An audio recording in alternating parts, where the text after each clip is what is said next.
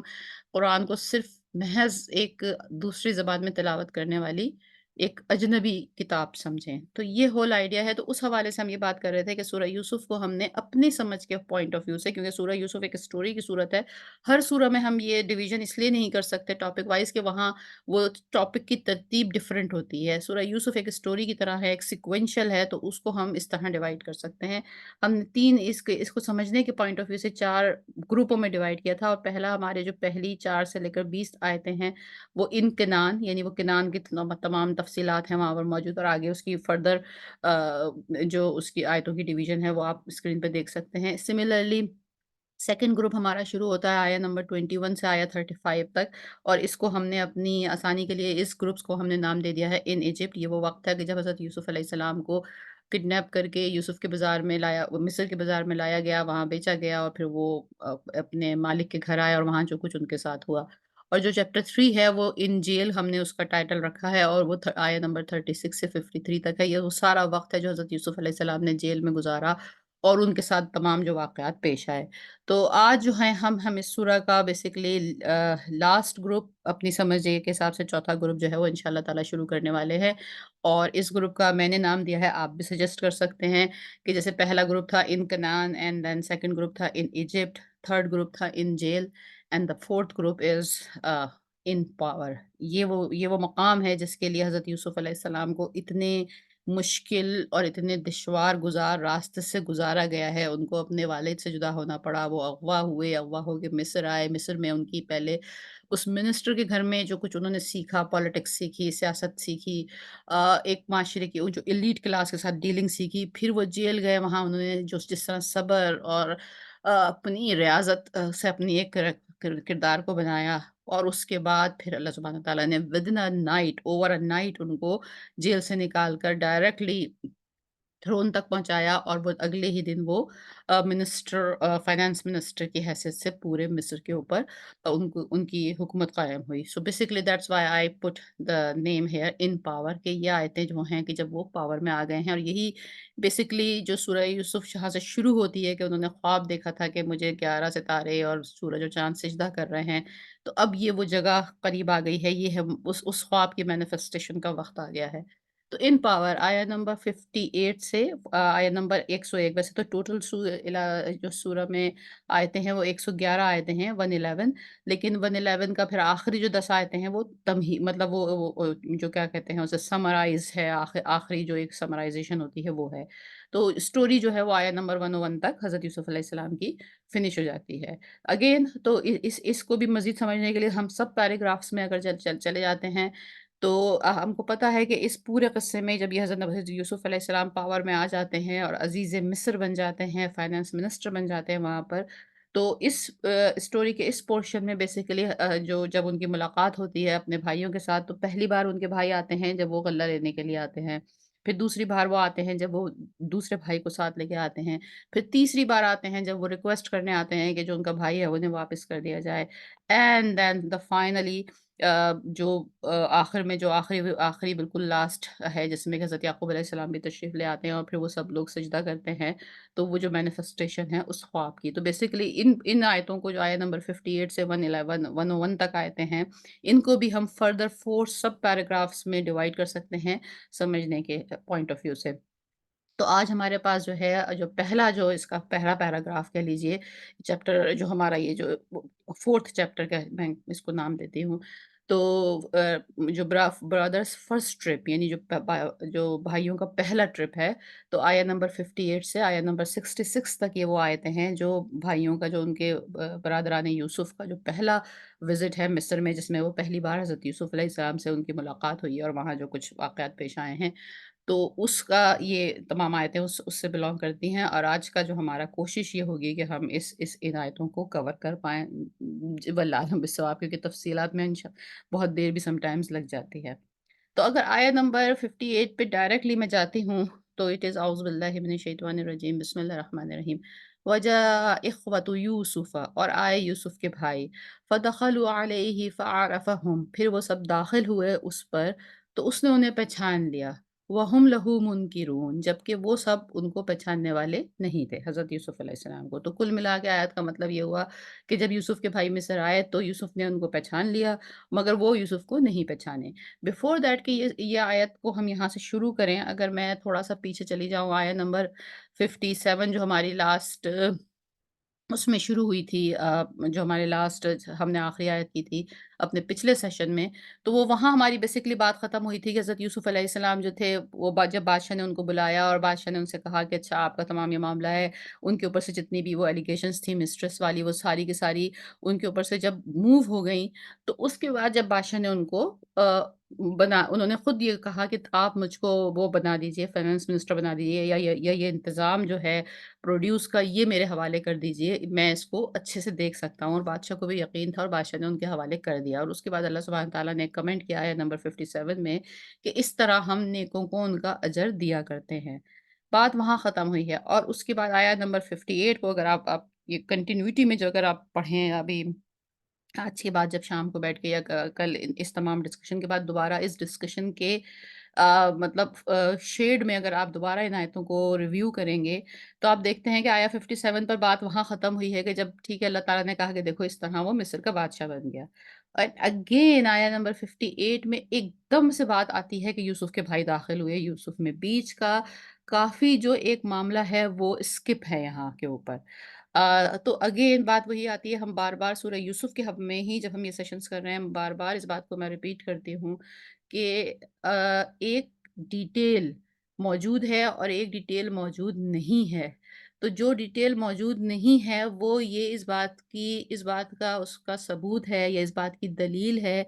کہ وہ ڈیٹیل اتنی امپورٹنٹ نہیں تھی، نمبر 1۔ نمبر 2 یہ کہ جس طرح ایک پڑھنے والے کا ایک مینٹل لیول ہونا چاہیے، جس طرح سمجھنے والے کی ایک توجہ ہونی چاہیے، جس طرح کوئی چیز کو سمجھنے کے لیے ہمارے اندر ایک کیوروسٹی ہونی چاہیے، تو یہ جو بیچ کی ڈیٹیلز ہیں یہ اللہ سبحانہ تعالیٰ نے اس لیے چھوڑ دیں کہ ان میں کوئی خاص میسج یا سبق موجود نہیں تھا، اس لیے بھی چھوڑ دیں کہ جن کو دلچسپی ہے وہ اس سارے واقعے کے اوپر خود ریسرچ کر سکتے ہیں اور یہ جو مسنگ بیچ میں جو چھوٹی سی کڑیاں ہیں ان کو وہ خود بھی جوڑ سکتے ہیں۔ سو یہاں تک کہ وہ بادشاہ بنے اور اچانک یوسف کے بھائی آ گئے، بیچ میں بہت کچھ ہے، بیچ بیچ میں اس کہانی کے ربط کو انسانی لیول پہ لانے کے لیے ہم اس کو تھوڑا سا اپنا جو فل ان دی بلینک ٹائپ کی چیز ہے اس کو ہم تھوڑا سا شروع کرتے ہیں۔ تو بٹوین آیا دا کنیکشن بٹوین آیا 57 ٹو 58 کو بلٹ اپ کرنے کے لیے اب 58 آیا نمبر کو شروع کرنے سے پہلے ہم تھوڑا سا اس کے بیچ کے وقت کو اینالائز کر لیتے ہیں کہ یہاں کیا ہو رہا ہے۔ تو پہلی چیز جو یہاں ہو رہی ہے وہ یہ ہو رہی ہے کہ حضرت یوسف علیہ السلام کو پرائم منسٹر بنا دیا گیا فائنانس کا۔ جس طرح کہ ایک ملک میں ایک بادشاہ ہوتا ہے، ہر ملک کے ہمیں پتہ ہے کہ گورنمنٹ کے جو سسٹمز ہوتے ہیں وہ ڈفرینٹ ہوتے ہیں، کہیں پارلیمانی نظام ہوتا ہے، کہیں پر صدارتی نظام ہوتا ہے، کہیں پہ ڈیموکریسی ہوتی ہے، ڈیموکریسی کی بھی ڈفرینٹ شیپس اینڈ فارمز ہوتے ہیں، کہیں بادشاہت ہوتی ہے، تو ہر ملک کا ایک طریقہ ہوتا ہے، ایک اس کا آئین یا ایک اس کی لیجسلیشن ہوتی ہے، وہ کس طرح اپنی گورنمنٹ کو لے کے چلتے ہیں۔ تو جو مصر کی وہاں گورنمنٹ تھی، یہ تو اب نہیں معلوم کہ ان کا کون-سا انسٹیٹیوشن تھا یا کون-سی ان کی لاز تھے، لیکن جو بات ہسٹری کی کتابوں سے واضح ہے، ان فیکٹ یہ چیز قرآن میں جیسے میں نے ابھی کہا کہ یہاں سے یہ چاہیے یہ تفصیلات قرآن میں موجود نہیں ہیں، لیکن بائبل سے اور ہمیں جو بنی اسرائیل کی جو روایات سے جو ہمیں چیزیں ملتی ہیں، ان سے یہ بات بہت کلیئر ملتی ہے کہ جو بھی کوئی سسٹم حکومت کا تھا اس وقت مصر میں، جو بھی بادشاہ تھا وہ فائنانس منسٹری جو تھی حضرت یوسف علیہ السلام کو جو ملی تھی، اس کا قد، اس کی ویلیو، اس کی اہمیت اتنی زیادہ تھی کہ اس کے آگے باقی سارے لوگوں کی ویلیو کم تھی۔ اور وہ یہ بائبل کے باقاعدہ الفاظ ہیں کوٹ اینڈ کوٹ کہ "there was no single person on the land of Egypt who was more powerful than prophet Joseph". وہاں پہ حضرت جوزف کہتے ہیں بائبل میں حضرت یوسف علیہ السلام کو، تو وہ کلیئرلی وہ کہتے ہیں کہ ایجپٹ کی سلطنت میں اس وقت میں، اس پیریڈ میں، اس زمانے میں حضرت یوسف سے زیادہ پاورفل آدمی کوئی نہیں تھا۔ تو اور یہی چیز مسلمانوں کی ہسٹری سے، مسلمانوں کی روایات سے اور مسلمانوں کی جو اسکالر کی تمام ریسرچ ہے اس سے بھی ثابت ہوتی ہے کہ وہ جو بادشاہ بھی تھا، جو وہاں کا اس وقت کا کنگ بھی تھا، جو ملک جس کے لیے ورڈ یوز کیا ہے، تو وہ ملک جو تھا اس نے بھی حضرت یوسف علیہ السلام کو ادھر یا تو اس نے ساری کی ساری اختیارات حضرت یوسف علیہ السلام کو دے دیے تھے، یا اس زمانے کا وہ سسٹم ایسا تھا کہ جو بھی شخص فائنانس کی منسٹری پہ آتا ہوگا، باقی سارے منسٹرز، باقی سارے بادشاہ، باقی سارے پوری مشنری آف دا گورنمنٹ جو ہے وہ اسی کے انڈر ہوتی ہوگی، یا وہ خود حضرت یوسف علیہ السلام کی پرسنالٹی ایسی تھی کہ اس کو اتنا یقین ہو گیا حضرت یوسف علیہ السلام پر کہ یہ اتنے قابل بھی ہیں، he has the command on his work, جو پروفیشنلٹی چاہیے ہے اس وقت کے لیے، and also he is very very honest, جو انہوں نے پچھلی آیت میں کہا بھی ہے، بادشاہ کے جو الفاظ ہم نے آیا 56 میں پڑھے تھے کہ وہ مکین بھی تھا اور امین بھی تھا۔ مکین مینس ہی ہیز نون کہ اس کو کیا کرنا ہے، اور امین مین کہ وہ آنےسٹ بھی ہیں۔ تو فار واٹ ایور ریزن، چاہے وہ اس ملک کے سسٹم کی وجہ ہو، چاہے وہ حضرت یوسف علیہ السلام کی قابلیت کی وجہ ہو، یا اس بات کی وجہ ہو کہ بادشاہ نے ان کو بہت زیادہ پسند کیا ہے، واٹ ایور ریزن بھی ہو، وہ کیا ہے کہ وہ حضرت یوسف علیہ السلام کو اس وقت مصر کے سرزمین پر بالکل کلی اختیار حاصل تھا۔ سو مچ سو کہ بادشاہ بھی جب کوئی بات بادشاہ کے پاس لائی جاتی تھی ڈسپیوٹ کے لیے تو وہ کہتے تھے، وہ ریفر کرتے تھے حضرت یوسف علیہ السلام کو کہ تم یہ جا کے یوسف سے پوچھ لو، کیونکہ اس کو یہ یقین تھا کہ یوسف مجھ سے زیادہ وزڈم رکھتے ہیں، وہ مجھ سے زیادہ اچھا فیصلہ کریں گے علیہ السلام۔ تو یہاں تو ایک چیز یہ ہو رہی ہے جو آیت نمبر 57 اور 58 کے بیچ میں جو ایک دم جمپ ہے کہ پڑھنے والا جب پڑھتا ہے کہ بادشاہ نے کہا کہ اچھا ٹھیک ہے اب تم بادشاہ بن جاؤ، اور اللہ سبحانہ تعالیٰ نے فرمایا کہ ہاں بھئی ہم نے اس طرح ان کو عزت عطا فرمائی، اور اگلے ہی آیت میں آ رہی ہے کہ ان کے بھائی آ گئے تو ایسا محسوس ہو رہا ہے ود ان نیکسٹ منٹ یہ سب کچھ ہو رہا ہے۔ نو اٹس ناٹ لائک دیٹ۔ یہ ایک پورا ایک سین ڈیولپ ہو رہا ہے۔ حضرت یوسف علیہ السلام کو منسٹری کا چارج دیا گیا، پورے ملک میں اناؤنس کر دیا گیا کہ اب یہ فائنانس منسٹر ہیں، اور جس طرح سے بادشاہ کا ان کے اوپر ٹرسٹ تھا، جس طرح سے بادشاہ ہر معاملے کے لیے ان کی طرف ریفر کرتا تھا، تو اینڈ آف دا ڈے جو سلطنت کے تمام وزراء، امیر، وزیر اور جو بھی کام کرنے والے ہیں ان کو بھی پتہ چل گیا کہ ہمیں حضرت یوسف علیہ السلام کے حکم کی عدولی نہیں کرنی۔ اگر ہم بادشاہ سے تو ہم شاید بچ جائیں، لیکن حضرت یوسف علیہ السلام کا حکم نہ مان کر ہم مشکل میں پھنسیں گے۔ سو ایوری ون از جو تھا وہ فرما بردار تھا، اوبیئر تھا حضرت یوسف علیہ السلام کا۔ He was in total control. تو بیسیکلی یہ تھوڑا سا ایک کیا کہتے ہیں، ایک تھوڑا-سا ایک اکیڈیمکلی ڈفرنس آتا ہے کہ کہیں پہ وہ یہ کہہ دیا جاتا ہے کہ حضرت یوسف علیہ السلام کو مصر کا بادشاہ بنا دیا گیا تھا۔ تو فگریٹیولی یہ بات کہنا اس لحاظ سے ٹھیک ہے کہ وہ ان کا ڈیزگنیشن تو بادشاہ والا نہیں تھا، اس زمانے میں وہ ایک بادشاہ وہاں موجود تھا، کیونکہ اگر ہم ہسٹری میں جائیں گے تو ہمیں ہسٹری میں کہیں حضرت یوسف علیہ السلام کا نام نظر نہیں آئے گا ایز اے اس لسٹ میں جس میں کہ مصر کے بادشاہوں کا ذکر ہے۔ مصر کے بادشاہوں میں فرعون کا وہ ایک بہت لمبا چوڑا ذکر ہے، اور یہ جو بیچ میں جس زمانے میں حضرت یوسف علیہ السلام جس بادشاہ کے ساتھ ڈیل کر رہے ہیں، بیسیکلی ان سے پہلے بھی فرعون تھے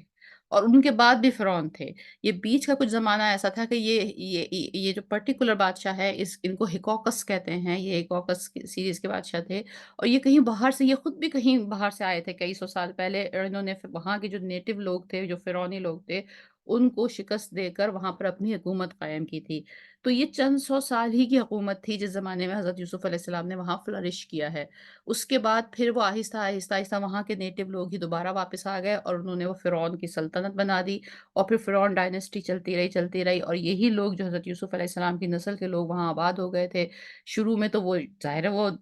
the person who has total power اس کے وہ رشتہ دار تھے، تو شروع کے کچھ 100 سالوں تک تو وہ سب لوگ بہت پاور میں رہے، لیکن پھر آہستہ آہستہ آہستہ آہستہ وہ سب ڈیگریڈ ہوتا گیا، اور آخر میں پھر ہم وہ اسٹوری پڑھتے ہیں جہاں حضرت موسیٰ علیہ السلام کی اسٹوری شروع ہوتی ہے۔ تو حضرت موسیٰ علیہ السلام جس بنی اسرائیل کو لے کر مصر سے نکلے ہیں اور انہوں نے دریا کراس کیا ہے اور وہ فرعون ڈوبا ہے، وہ بنی اسرائیل انہی حضرت یوسف علیہ السلام کے بھائی اور ان کی اولادیں ہیں جو اب یہاں ٹوٹل پاور میں آباد ہو رہے ہیں۔ So one thing is happened over hair,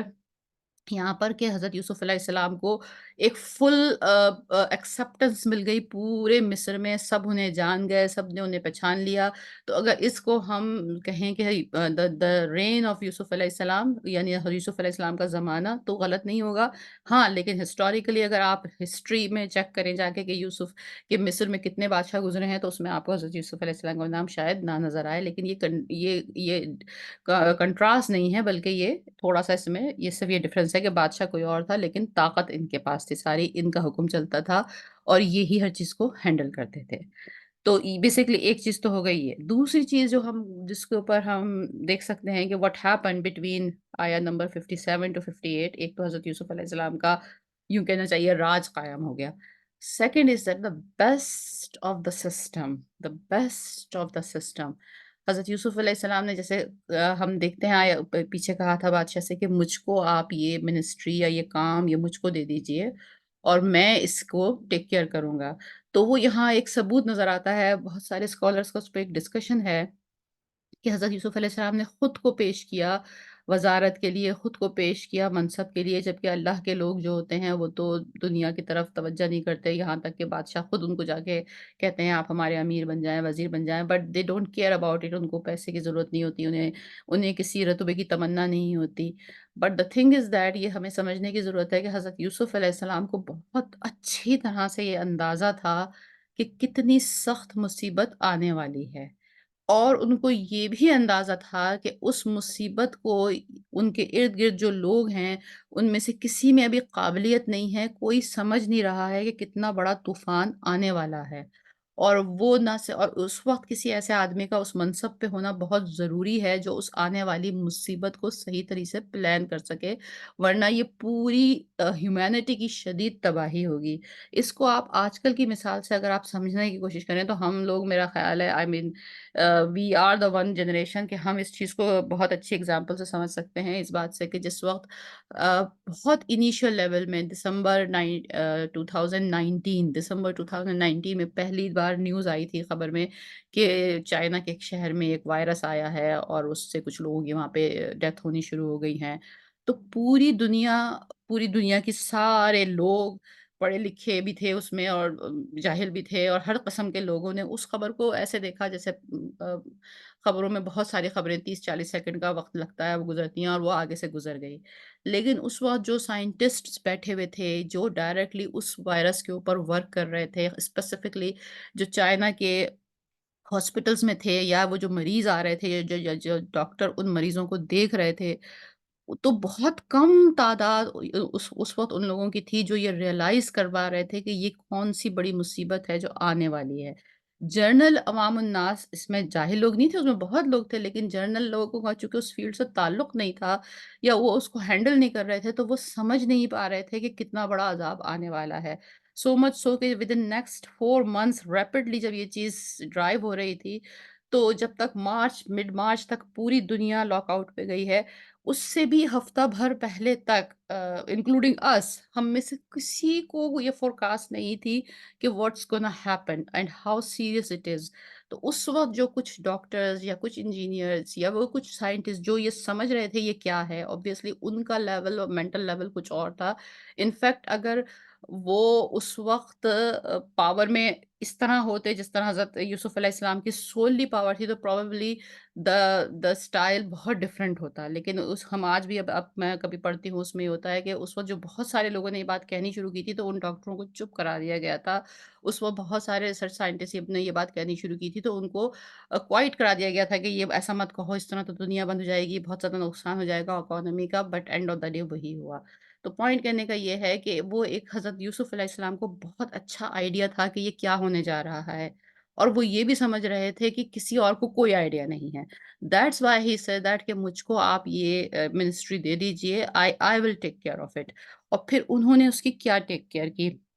تو اگر آپ لوگوں کو تھوڑا-سا میتھس یا میپ سے، نقشوں سے دلچسپی ہو، تو ایک بات تو شاید آپ کی نالج میں یہ ہوگی یا اگر نہیں ہو تو آپ کو پتہ ہے کہ پورا جو ہماری دنیا ہے یہ گول ہے اور اس میں ایکویٹر جو ہے اس کی ایک بیچ کی لائن ہے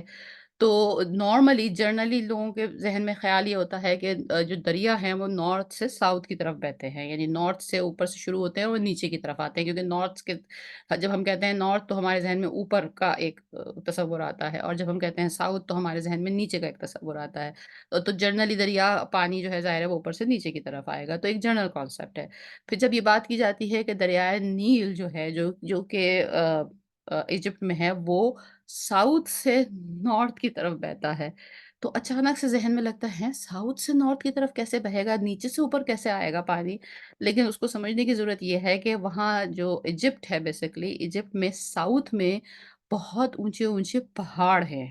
تو ساؤتھ کا تو مطلب ہو گیا دنیا میں تو وہ نیچے کی طرف ہیں لیکن ان دا لینڈ آف ایجپٹ ایک ایجپٹ کا جو ملک ہے جیسے امریکہ ایک پورا ملک ہے تو ایجپٹ ایک جو پورا ملک ہے تو اس میں جو پہاڑی علاقہ ہے یعنی جس کی ایلیویشن زیادہ اونچائی پہ ہے وہ اس کے جنوب میں ہے ساؤتھ میں ہے اور وہاں برف پڑتی ہے وہاں پر ظاہر ہے گلیشیئرز ہیں وہاں پر تمام ہوتا ہے اور وہاں سے جب پانی سمر میں پگھلتا ہے تو وہ پھر نارتھ کی طرف بہتا ہے اور نارتھ کی طرف بہتا ہوا دریائے نیل پورے مصر کو کراس کرتا ہوا میڈیٹیرین سی میں آ کے گرتا ہے۔ تو یہ تو بیسکلی بات ہے کہ لوگ کہتے ہیں کہ چونکہ دریائے نیل شاید جنت کا جو وہ ہے کہ 2 دریا جنت سے آتے ہیں نیل اور فرات تو یہ شاید جنت کا دریا ہے اس لیے یہ بڑا کوئی معجزہ ہے کہ وہ ساؤتھ سے نارتھ پہ جا رہا ہے معجزے کی بات نہیں ہے بات سمپل یہ ہے کہ وہاں ساؤتھ اونچا ہے اور نارتھ نیچا ہے تو اس وجہ سے وہ ملک اس طرح اس کی ڈھلان اس طرح سے ہے کہ وہ پانی اوپر سے نیچے کی طرف بہہ رہا ہوتا ہے تو اگر ہم دریائے نیل کا پورا ایک ہزاروں سال کا پیٹرن چیک کرتے ہیں تو اس میں یہ بات بالکل کلیئر ہے کہ دریائے نیل میں ہر سال سیلاب آیا کرتا تھا اور جب سیلاب اترتا تھا تو جس جگہ سے وہ اترتا تھا وہ جگہ بڑی زرخیز ہو جاتی تھی، اور یہ نیل اور یہ جو مصر کے لوگ تھے یہ نیل کے کنارے-کنارے رہتے تھے اور یہ وہاں کاشت کیا کرتے تھے، اور پھر وہ اپنی کاشت کو کاٹ لیتے تھے اور پھر وہاں سے ہٹ جاتے تھے، پھر اگلے سال پھر سیلاب آتا تھا، پھر وہ جگہ نرم ہو جاتی تھی، اس طرح سے ان کا سسٹم چلتا تھا۔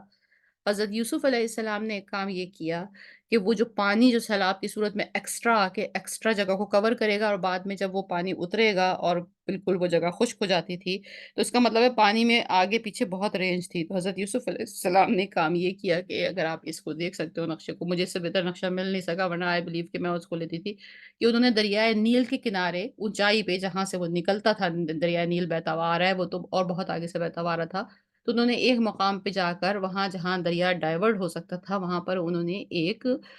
برابر سے ایک نہر نکالی، یعنی ایک راستہ ایک کھدائی کری کہ پانی تھوڑا-سا اس طرف بھی آ جائے، اور وہ نہر جو ہے اسے کہتے ہیں وہ 200 کلومیٹر لانگ نہر ہے۔ اور وہ ایک آرٹیفیشل نہر ہے، مین میڈ نہر ہے، مطلب وہ یہ نہیں ہے قدرتی پانی کا راستہ نہیں ہے، وہ کسی نہ کسی نے بنائی ہے، ہسٹوریکلی میں بات کر رہی ہوں، ہم تو چونکہ اس حوالے سے اسے پڑھ رہے ہیں تو ہم اس کو اس سے ریلیٹ کر رہے ہیں، اگر آپ کو بہت دلچسپی اور آپ اس پہ جا کے ریسرچ کریں تو آپ کو بہت زیادہ ڈفرینٹ ڈفرینٹ اس کی انٹرپریٹیشن ملے گی، بائبل کے حوالے سے، اور جو بنی اسرائیل کی ہسٹری بکس ہیں وہ تو یہی کہتی ہیں کہ یہ کینال جو تھی حضرت یوسف علیہ السلام نے ہی اوریجنلی کھدوائی تھی، ظاہر ہے 5-6 ہزار سال پہلے کی بات ہے، وہ اس کا جو اسٹائل ہوگا وہ الگ ہوگا، بعد میں جو فرعون جو لوگ آتے رہے، ڈائناسٹیز آتی رہیں، انہوں نے اس کو مزید اچھا کیا، اس کی جو بلڈ تھی اس کو بہتر بنایا، تو لہٰذا کہیں کہیں کتابوں میں یہ ملتا ہے کہ یہ فرعون نے بنائی تھی، حالانکہ اس کے روٹس پہلے سے موجود تھے۔ بہرحال پوائنٹ کہنے کا یہ ہے کہ ایک مین میڈ کینال دریائے نیل کے برابر میں سے چلتی ہوئی نظر آتی ہے، جو بالکل ایسا ہے کہ اس میں سے پانی کو ڈائیورٹ کیا گیا ہے۔ تو ہوتا یہ تھا کہ پھر جب ظاہر ہے جب سیلاب کا پانی آیا تو وہ سیلاب کا پانی اس میں آتا گیا، اور بعد میں اسی یہ جو ڈائیورٹڈ نہر سی ہے، اسی نہر کو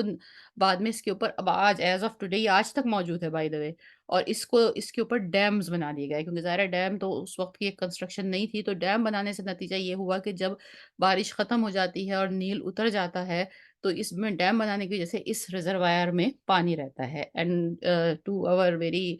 آئی مین انٹرسٹفل پوائنٹ، اس پرٹیکولر نہر کو بحر یوسف کہا جاتا ہے فار تھاؤزنڈز آف ایئرز اگر ہسٹری میں جا کر اس نہر کا آپ پیچھے سے ہسٹری نکالیں تو اس کا نام بحر یوسف ہی ہے، تو اسی وجہ سے اسکالرز نے اس کو ریلیٹ کیا ہے کہ شاید یہ وہی سسٹم کی بنیاد ہوگی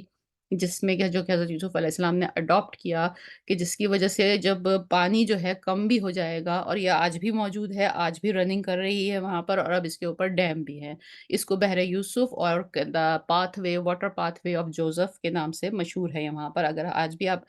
وزٹ کریں ایجپٹ میں، الحمدللہ ہم نے کچھ سال پہلے جب میں نے وزٹ کیا تھا ایجپٹ میں، ایجپٹ از ون پلیس، اگر کسی کو ہسٹری میں دلچسپی ہے تو اس کو ضرور وزٹ کرنا چاہیے،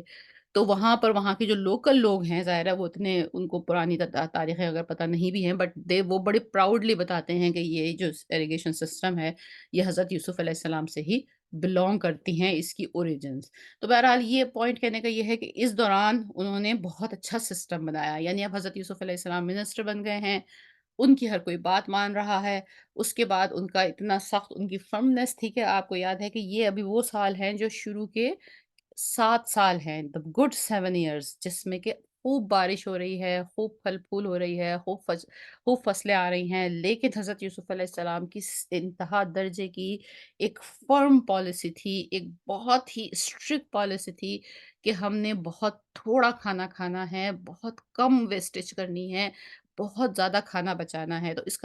کے لیے بھی ظاہر ہے جب آپ کے پاس بہت زیادہ فصل ہو، بہت زیادہ پھل فروٹ ہو رہے ہوں، تو ایسے موقع پر لوگ جو ہیں وہ بہت پارٹیاں کریں گے، بہت دعوتیں کریں گے، بہت استعمال کریں گے، بہت ضائع کریں گے، جب بہت کچھ ہے تو اس کو بھی روکنے کے لیے کسی بہت ایسے شخص کی ضرورت ہے جو بڑا پاور میں ہو، جو بائی فورس آپ کو روک سکے۔ آپ کی اپنی فصل ہے، آپ نے اپنی زمین پر اگائی ہے، آپ کے پاس بہت کچھ ہے اور اب آپ اسے کھانا چاہتے ہیں، خرچ کرنا چاہتے ہیں، لیکن آپ کو کوئی دوسرا آ کے مشورتاً کہے کہ بھائی اس کو نہ کھاؤ، کل یہ تمہارے کام آئے گا، تو کون سنے گا؟ We can make sense. تو اس چیز کو روکنے کے لیے بھی حضرت یوسف علیہ السلام نے ایک سسٹم ایسا بنایا تھا کہ بائی لا ہر فصل کو، ہر کاشت کو اس میں سے کچھ حصہ وہاں سے لے لیا جاتا تھا، اور وہ جو گورنمنٹ کے ویئر ہاؤسز تھے یا ایسی جگہ ایسے کوئی جو بنائے گئے تھے اسٹوریج پلیسز، کہ وہاں ان کو اسٹور کیا جاتا تھا، کیونکہ انہی لوگوں کی زندگی جو تھی آنے والے وقت میں وہ اسی فوڈ کے اوپر منحصر تھی۔ بعد میں یہی لوگوں اگر اس کو سیو نہیں کرتے تو ان کی نسلیں اور سب بھوکے مرتے، جیسا کہ ہم آگے جا کے آیتوں میں دیکھیں گے۔ That was a really really really severe drought. تو بیسکلی حضرت یوسف علیہ السلام اس ٹائم میں نہ صرف وہ فل کنٹرول میں ہیں، بلکہ وہ ایک انتہا درجے کا بیسٹ سسٹم بلٹ اپ کر رہے ہیں، aggregation system, agriculture system, finance system, اس کو کھانے کو بچانے کا system, and he is very busy in that. تو 2 پوائنٹ ہو گئے، اور تیسرا پوائنٹ ہے دا ٹائم پیریڈ، یعنی آیا نمبر 57 اور 58 کے بیچ میں جب ظاہرہ یوسف علیہ السلام کے بھائی داخل ہوئے ہیں مصر میں غلہ لینے کے لیے، تو اب آپ اس سے ہم یہ بات سمجھ سکتے ہیں کہ وہ 7 پیریڈ گزر گئے ہیں۔ گڈ 7 پیریڈ گزر گئے، بیڈ 7 پیریڈ شروع ہوئے۔ بیڈ 7 پیریڈ جب شروع ہوئے تو جو ڈراؤٹ تھا وہ صرف مصر میں نہیں آیا تھا۔ اٹ لکس لائک کہ وہ پورے افریقہ میں اور سراؤنڈنگ پورے بیچ میں یہاں فلسطین کا جتنا علاقہ اس وقت ہے، شام کا جتنا علاقہ ہے، اردن کا جتنا علاقہ ہے، اس سارے علاقے میں وہ ڈراؤٹ تھا۔ اینڈ ارد گرد کے جتنے بھی علاقے تھے، ان کے جو قافلے جو ٹریول کیا کرتے تھے جو مصر کو، تو وہاں یہ بات لوگوں کو پتہ چل گئی کہ اس وقت دور دور تک، miles and miles and miles تک کہیں پر بھی فوڈ نہیں ہے سوائے مصر کے۔ اور علاقے میں یہ بات لوگوں کی، جیسے قافلے کاروانس ٹریول کرتے تھے، تو یہ پھیلنا شروع ہو گئی کہ اگر کچھ چاہیے ہے تو مصر جانا پڑے گا۔ اس وقت واحد ملک جو ہے مصر ہے، کہ جن کے پاس نہ صرف اپنے کھانے کے لیے کھانا موجود ہے، بلکہ وہ لوگ سیل بھی کر رہے ہیں، کھانے کو سیل بھی کر رہے ہیں۔ تو اس کا مطلب ہے گڈ 7 پیریڈ گزر چکے ہیں، بیڈ 7 پیریڈ اسٹارٹ ہو چکے ہیں، اور بیڈ 7 پیریڈ میں بھی ہو سکتا ہے یوسف علیہ السلام کے بھائی 1 سال گزرنے کے بعد آئے ہوں، 2 سال گزرنے کے بعد آئے ہوں، 3 سال گزرنے کے بعد آئے ہوں، جو ان کی اپنی سیونگز ہیں پہلے انہوں نے وہ کھائی ہوں۔ تو آل ٹوگیدر جو اگر ہم اسے خود مطلب اسکالرس نے تو ظاہر ہے ریسرچ کی ہے، لیکن انہی آیتوں میں ایک اپنی جو ہماری ایک بڑی چھوٹی سی ایک عام سی ہماری سوچ ہے، اس حوالے سے بھی اگر ہم تھوڑا سا میتھ کریں یہاں پر انہی آیتوں کو لیتے ہوئے، تو ہم یہ سمجھتے ہیں کہ پہلی آیت وہ تھی جو بتا رہی ہے کہ حضرت یوسف علیہ السلام جو تھے، وہ ان کے لیے جو لفظ غلام یوز کیا گیا ہے، جس وقت ان کو کنویں میں دھکا دیا گیا تھا، تو ان کی ایج لمٹ جو ہے 7-8 کے قریب یوز ہوتی ہے، کیونکہ وہ جو ورڈ یوز کیا گیا ہے وہ ان کے لیے، وہ غلام کا ورڈ، تو غلام جو عربی میں ہے وہ 10 سال سے نیچلے بچے کو کہتے ہیں۔ تو اس کا مطلب یہ ہوا کہ وہ قریباً 7-8 سال کا اندازہ ہے اسکالرس کا، کہ وہ اس عمر میں رہے ہوں گے جس وقت ان کو وہاں پر دھکیلا گیا۔ پھر اس کے بعد جب عزیز مصر کے ہاں وہ تمام واقعات ہوئے مسٹرس والے، اور اس میں وہ آیت وہاں کہتی ہے کہ جب وہ جوانی کی حدود تک آ گئے، جب وہ بالغ ہو گئے، تو بلوغت کی جو ایج ہے وہ ٹین ایجز میں آ کر انسان کسی وقت ہم اس کو ایک بہت اوپن رینج رکھے تو ٹین ایجز میں ہو جاتا ہے، یعنی کہ 13 سال سے لے کر 18 سال تک کے بچے کو یا 19 سال تک کے بچے کو، تو اگر ہم میڈیوکر بھی اس کو تصور کر لیں، ہم ایک بال پارک آئیڈیا کی بات کر رہے ہیں، 16 سال بھی اگر ہم کر لیں، 8 سال کی عمر میں آپ کو اگر ڈراپ کیا گیا وہاں، تو اس کا مطلب ہے 8 سال یا 9 سال آپ نے عزیز مصر کے گھر میں گزارے۔ اس کے بعد آپ کو جیل میں ڈال دیا گیا۔ جیل میں کچھ وقت لگا ہوگا جب ان قیدیوں نے آپ سے بات چیت کی ہوگی اور آپ سے خواب کی تعبیر پوچھی ہوگی، اور پھر اس میں سے جو قیدی بچ گیا تھا، اس سے جب حضرت یوسف علیہ السلام نے کہا کہ تم میرا ذکر کرنا اپنے بادشاہ سے، تو وہ جو آیت ہے وہاں وہ الفاظ استعمال ہوئے ہیں بضع سنین، مطلب وہ شخص بھول گیا بادشاہ سے ذکر کرنا، اور حضرت یوسف علیہ السلام نے مزید سال گزارے۔ کتنے سال گزارے؟ بضع سنین۔ بضع سنین کا ورڈ سنگولر ایئرس کے لیے یوز ہوتا ہے، بٹوین 6 to 9، تو یعنی 9 سے 6 سال، وہ 6 سے 9 سال وہ ہو گئے ہیں۔ تو اگر ہم اس کو بھی ایک ایوریج کر لیں کہ 8 سال اس کو 8 سال یا 9 سال اس کو لگا لیں، تو 8 سال یہ اور 8 سال وہ، سپوز 16 سال تو یہ ہو گئے، اور اس کے بعد 7 سال ڈراؤٹ کا زمانہ ہو گیا، تو 24 سال یہ ہو گئے، اور اس میں مزید اگر ہو سکتا ہے ان کے بھائی 2-3 سال بعد آئے ہوں، تو بال پارک آئیڈیا، یعنی بغیر کسی اسکالرس کی تفسیر کو جانے اور ان کی بہت ڈیپ اسٹڈی کو پڑھے بغیر، ہم ڈائریکٹ بھی ان آیتوں کی جو اس کے اندر جو نشانیاں موجود ہیں ان سے تقریباً اندازہ لگا سکتے ہیں کہ this whole time period is between somewhere 26 year to 33 years around somewhere, اور یہی اسکالرس بھی اسی جگہ پہ آتے ہیں کہ 30-33 سال کا یہ وقت ہے جو کہ گزرا ہے۔ اسی لیے کہتے ہیں کہ جب حضرت یوسف علیہ السلام کی ملاقات ہوئی ہے حضرت یعقوب علیہ السلام کے ساتھ، تو مطلب ان کی عمر 40 سے اوپر کی تھی، یعنی کہ ظاہر ہے 8 سال وہ اور 30-33 سال کے بعد بیچ کا عرصہ گزر گیا، تو وہ 8 سال کا بچہ جو تھا وہ 40 سال کراس کر چکا تھا۔ تو this is the whole story of time period, لیکن آیا نمبر 57 سے جو 58 کے بیچ کا جو واقعہ جو وقت ہے، یعنی جیل سے باہر آنے میں اور بھائیوں سے ملنے کے دوران another 9 years we can say safely کہ یہ وہ ٹائم ہے کہ جس میں انہوں نے تمام سسٹم ڈیولپ کیا، وہ ملک کے بادشاہ بن گئے، وہی تخت پہ بیٹھے ہوئے ہیں، وہی سب سے مل رہے ہیں، وہی فارن منسٹر بھی لگ رہے ہیں کہ آنے جانے والے ڈیلیگیشن سے بھی وہی مل رہے ہیں and every thing like that. تو یہ وہ پارٹ آف دا سورہ یوسف ہے جو کہ اللہ سبحانہ تعالیٰ نے ہمارے لیے چھوڑا تھا کہ ہم خود اس کو سمجھیں، پڑھیں اور اس کی روشنی میں اب ہم آگے بڑھیں گے، اور اب ہم آیا نمبر 58 کو شروع کریں گے۔ وجاء اخوۃ یوسف، اور آئے یوسف کے بھائی۔ تو اب ہم جب آیا 58 کو، جیسے میں نے ابھی تھوڑی دیر پہلے ابھی یہ تمام ڈسکشن سے پہلے آپ کے سامنے رکھا تھا، تو اب ہمارے پاس بڑا کلیئر ایک ذہن ہے کہ ایک مصر ہے، اس میں بڑی زبردست ایک حکومت ہے۔ آج کل کے حساب سے آپ سوچئے کوئی ایسا ملک جس کی اکانومی بڑی اچھی ہے، بڑا اچھا سسٹم ہے اس کے ہاں، اس کی ظاہر ہے جب ایک ایسا سسٹم ہوتا ہے کہ جب یہ ڈراؤٹ شروع ہوتا ہے اور ڈراؤٹ میں مطلب لوگ ڈیسپریٹ ہونے لگتے ہیں، تو اس میں ضرورت اس بات کی بھی ہوتی ہے کہ وہاں لا اینڈ آرڈر صحیح سے مینٹین کیا جائے تاکہ چوری چکاری نہ بڑھے۔